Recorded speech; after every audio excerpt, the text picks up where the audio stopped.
I've been working in modernization in some way, shape, or form for the last 35 years. Started my career in core banking system replacements, core insurance or policy system replacements, accounting system replacements, and then just general application modernization. Starting off in core banking, you learned a lot of best practices in regards to, the things you had to do right, because you were literally moving the money around through the bank from the branch teller terminal systems, from the ATM machines to whatever else you had, and you were driving everything through that, and you ended up making sure things were posting in the right place in the general ledger. You were dealing with, foreign currencies, documentary credits, letters of credit, loans, everything, and everything had to sort of work and talk to each other. And, every little piece was brittle and every little piece counted. And doing a modernization like this, you often hear the overused analogy is that you're doing this, you're taking care of everything, you're swapping everything out. And I think that's sort of the idea of I'm sort of working on the engine of the plane as we're in the air. And that, had a certain level of risks and potentials for failure. Back in the day, starting this, the tools were very crude. And when I talk about tools, it was the things to help you understand what the system did, how it worked, what did what, who owned this, all those things. There was a lot of application knowledge that lived in people's heads, or comments in code and things like that. And you always hoped that they were true, but, experience taught me that what was commented maybe 20 or 30 years ago is not what was actually happening in that module or that paragraph or that section of code. So it was really, you sort of learned to trust but verify, and verifying wasn't the easy thing. So we learned things the hard way. We broke things. God, did we break things. We had long weekends, painful cutovers. And some of these, these stories became war stories, campfire stories, and not really for the good reasons, for the wrong reasons, almost like around telling horror stories around the campfire. So now let's move a little bit faster and move forwards to today. Languages have changed, but surprisingly, the languages I was working with 30 plus years ago are still the languages I'm working with today in regards to modernization. The target languages have changed to some degree. But today we also have rebranded some of this. We talk about mainframe modernization, workload shifting, cloud migration, mainframe elimination, AI. AI is everything, or AI is everywhere. And the tools are genuinely better. They are leaps and bounds better from what we used to do. The ability to map dependencies on an application, cross applications, inter and intra-dependencies across millions of lines of code is huge. And unless you were in the modernization space, you might not understand why that's huge. But understanding, interfaces, integration, and coexistence are probably the three biggest rules you need to have when you're talking about modernization. And the tools today help you with all of that. And now we can run dual paths, parallel runs, prove equivalence, test at scale. These are things that back then were hard to schedule, hard to find time for, hard to find facilities for. So that's, all those things are the same but different, the same but better. But one thing that's interesting is when modernization projects fail, they seem to fall into very familiar failure paths or failure tracks or patterns. Let's call them failure patterns. When you look back on the projects that have gone bad in the past, and there's a lot of them, if you do your research, if you've been involved in this space, there's a lot of them out there. And they really fall into two different categories. There are the explosions, and then there are the whimpers. And I'm going to try to talk about both of these because I really find this sort of interesting. The explosions are the ones that everyone remembers. they're the ones that, they make the front page of the newspapers. These are the big bang cutovers where everything just failed, nothing worked, customers can't get their money, claims can't be processed. There's congressional oversight and investigations there, board reviews. Everyone sort of starts doing something to say, let's take action, let's fix this, let's do this. But, in a lot of cases, the workload shift looked fine. People did not do this maliciously. They did not do this with intent of failure. We always tried to make sure that what we were putting in place or putting into production was the best we possibly could put there. And anytime there was a red flag, anytime we saw something that might cause, a catastrophe or even, a minor blip, we pulled back, we stopped, we didn't move things in. But once these things got into production, and we've all heard the phrase, or if you're in this space, there is no test like production. These systems, the new versions of them, sometimes will just collapse under real world volumes, things that we didn't necessarily account for in the testing. Or the seasonality, or things like, cost spikes, or where things happen. Now, these are as I mentioned before, these are the sort of headline failures, big, bold print, across the board. These are the ones that, the organization establishes a war room. It's where there are emergency rollbacks, and we go back to where we were. And of course, there's always then the new vendor and the new plan. And when you look at these things up close, they're rarely about some exotic bug or something in the code or something that didn't work right. It really comes down to the basics.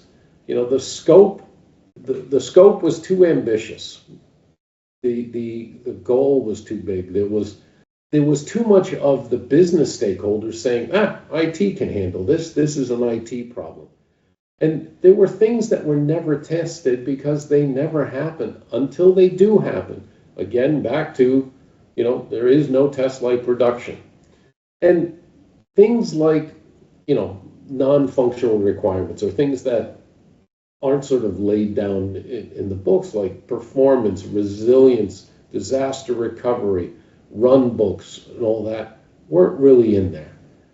So in a lot of ways, none of the things I just listed there are, or mentioned there, are technology based. They're not primarily technology failures, but they are seen as that. These are really expectation failures. These are, what's a good way to phrase this? They're expectation failures, or management expectation failures wearing a technology costume. They think that this is a technology problem, and in all honesty, modernization in any way, shape, or form is not a technology problem. It is a business problem. It is a corporate culture problem, and it needs to be looked at from that perspective. These big bang explosion failures, these things that everyone hears about, they're not the ones that worry me. They're not the ones that when I go into a customer that is still sitting with their mainframe environment, don't know where to go, tried and done some modernization that did not go well. And these are the ones I classify as whimpers. Not the people themselves or the customers and all that, meaning their failures were not big explosions. Their failure were quiet whispers, quiet whimpers. And these look a little bit different.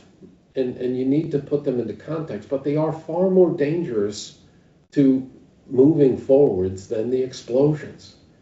I mean, everyone starts off a modernization with a bold vision, lots of slide decks, lots of architecture diagrams, lots of things. You kick off the modernization project, everyone's excited. There's a steering committee, there's lots of activity happening around this. And then the reality of the system shows up. Timelines will slip, scope gets cut back. You deliver something, and that's important. You deliver something, but it's smaller than what you promised. It's later than you planned, and it really doesn't move the needle on the important things like cost, risk, agility, knowledge debt, or addressing who now understands that system. Now, the reason I call these whimpers is that on paper, these will be considered a successful project. You went live, you did something, some things work, but in all honesty, nobody is thrilled with the results. Your executive team, the business teams and all that say, okay, that worked. You got finance people who are always so much fun to deal with. They sort of look up over and say, that was expensive. Was it worth it? Now, so this is where the real damage happens. The quiet failures, as I mentioned before, are worse. They don't just waste money, and nobody likes wasting money. Nobody likes to go down an exercise that's going to waste money. They really poison the appetite for people to keep trying or to try again. So in the next budget cycle, you're going to hear things like, well, that mainframe is really expensive, and somebody's going to raise their hand and say, we tried modernization. It didn't really deliver what we expected.